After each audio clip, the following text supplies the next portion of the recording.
25 క్రితం ధర్మపీఠం, 20 ఏళ్ల క్రితం కుంకుమాగ్ని, 18 ఏళ్ల క్రితం దర్పణం, 15 ఏళ్ల క్రితం న్యాయం నీడలో సిటీ దర్బార్, 10 ఏళ్ల క్రితం సివిఎల్ టాక్ షో. ఇప్పుడు మళ్ళీ తప్పనిసరి పరిస్థితుల్లో ఆకాశంలో సగం స్త్రీల మీద జరుగుతున్న దారుణాలకి పరిష్కార మార్గం. CVL talk show, not merely a talk show.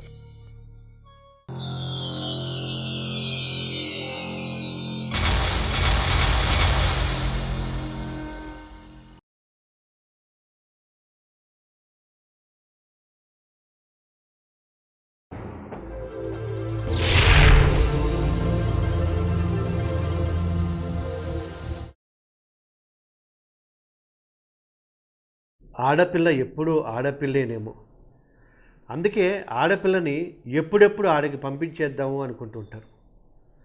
అందుకోసం ఆడపిల్లకి పెళ్లి చేయటమే పరమార్థం అనుకుని సంతలో అమ్మకానికి పెట్టిన పెళ్లి కొడుకుల్ని కొనుక్కోవాలనుకుంటారు.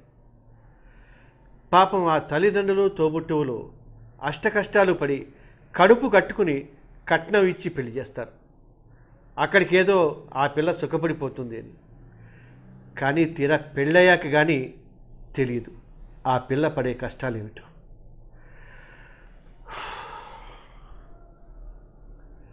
స్త్రీల మీద రోజు జరిగే అన్యాయాలు, అరాచకాలు, దారుణాలు చూస్తూ ఉంటేనే గుండె బరువెక్కిపోతుంది. కలకంటి కంట కన్నీరులికితే శుభం కాదంటారు.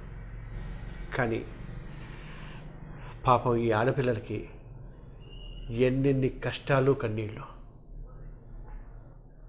ఏదో ఒక టాక్ షో మొదలెడదామని కూర్చుంటే పేపర్ల నిండా ఈ వార్తలు, టీవీల నిండా వార్తలు, రోడ్ల మీద జనాల్లో చర్చలు, మీటింగులు. అసలు వీటన్నిటికీ అంత ఉండదా అనిపిస్తూ ఉంటుంది.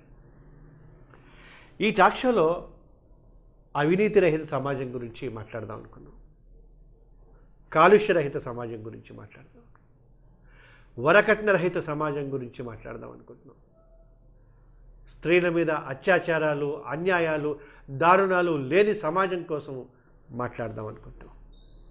కానీ ఏ సమస్య చూసినా, సమాజంలో ఏ కోణం చూసినా కందిరీగల మళ్ళీ గిర్రున బుర్రను తినేస్తూ ఉంటాయి.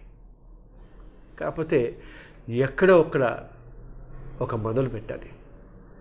1000 మైళ్ళ దూరం కూడా ఒక్క అడుగుతో ప్రారంభమవుతుంది అంటారు. వెల్, సమాజం పట్ల, సమాజంలో జరిగే అన్యాయాల పట్ల కొంత అవగాహన ఉండి దానికోసం మనము ఏమన్నా చేద్దాము అన్న ఆలోచన ఉన్న వాళ్ళ కోసం ఈ కార్యక్రమం.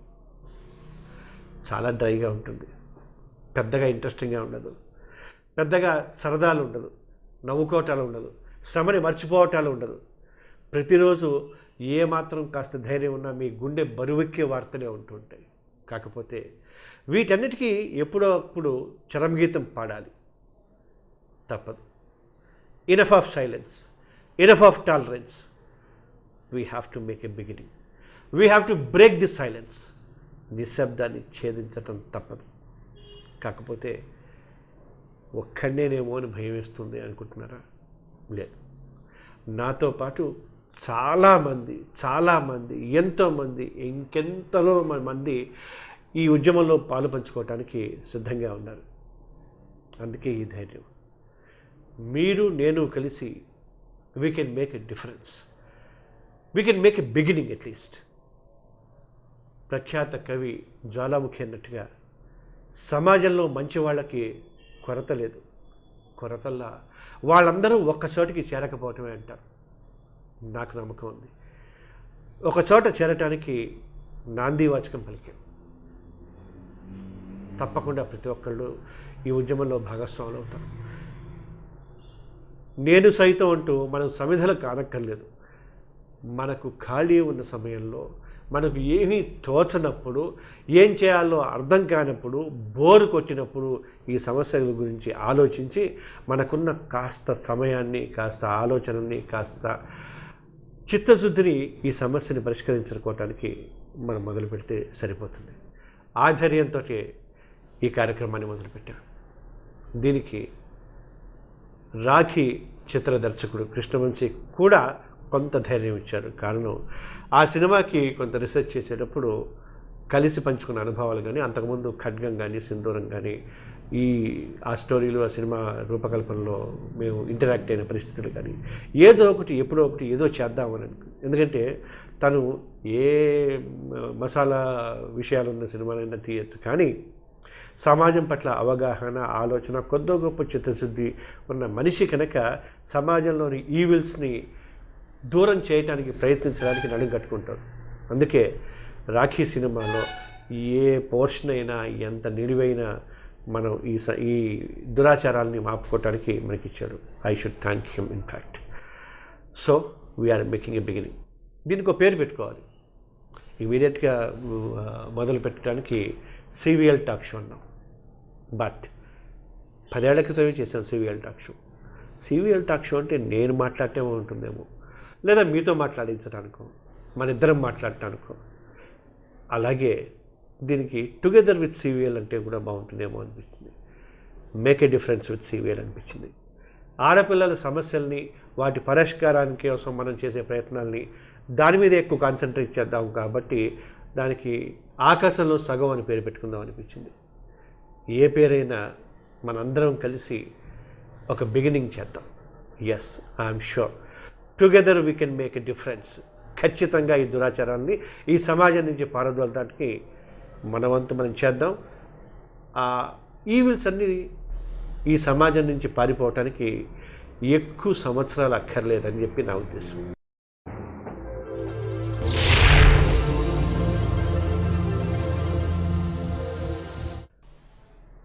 దశాబ్దాల క్రితమే స్త్రీల రక్షణ కోసం అనేక చట్టాలు చేశారు. అయితే అవేవి అమలుకు నోచుకోవటం లేదు. అందుకే ఆ చట్టాలు అమలు చేస్తే ఆడపిల్లలకి ఈ దుర్గతి ఉండదని చాలా గట్టి నమ్మకం. అందుకే ఈ కార్యక్రమాన్ని నేను రూపకల్పన చేశాను. ఈ కార్యక్రమానికి కేవలం స్కెల్టిన్ మాత్రమే నేను అరేంజ్ చేశాను. దానికి రక్త మాంసాలు పోసి మీరే జీవం పోయాలి. అంటే మీరు నేను కలిసి ఈ చట్టాల అమలుకి కృషి చేయాలి. ఎందుకంటే implementation of acts and court judgements only the solution to eradicate all evils in the society అని చెప్పి నాకు ఖచ్చితమైన నమ్మకం. అందుకోసం ఆ చట్టాలని అమలు చేయటానికి కృషి చేద్దాం. స్త్రీల మీద అత్యాచారాలు, దారుణాలు లేని సమాజం నిర్మించడం కోసం మనం అందరం కృషి చేద్దాం. అందుకోసం ఈ జాడ్యం సమాజం నుంచి పారిపోయేదాకా ఇవే కార్యక్రమాలని, ఇదే కంటెంట్ తోటి మళ్ళీ మళ్ళీ మళ్ళీ మళ్ళీ ప్రసారం చేస్తూనే ఉంటాం. మరి ఇదే కార్యక్రమం, ఇవే మనుషులు, ఇవే అభిప్రాయాలు, ఇవే చట్టాలు అమలు ఇంప్లిమెంటేషన్ చెప్పి గొడవ పెడితే బోర్ కట్టదా అని అనిపిస్తుంది కదా. ఖచ్చితంగా బోర్ కొట్టదు. ఎందుకంటే ఇవేమీ కల్పిత కథల సమాహారం కాదు.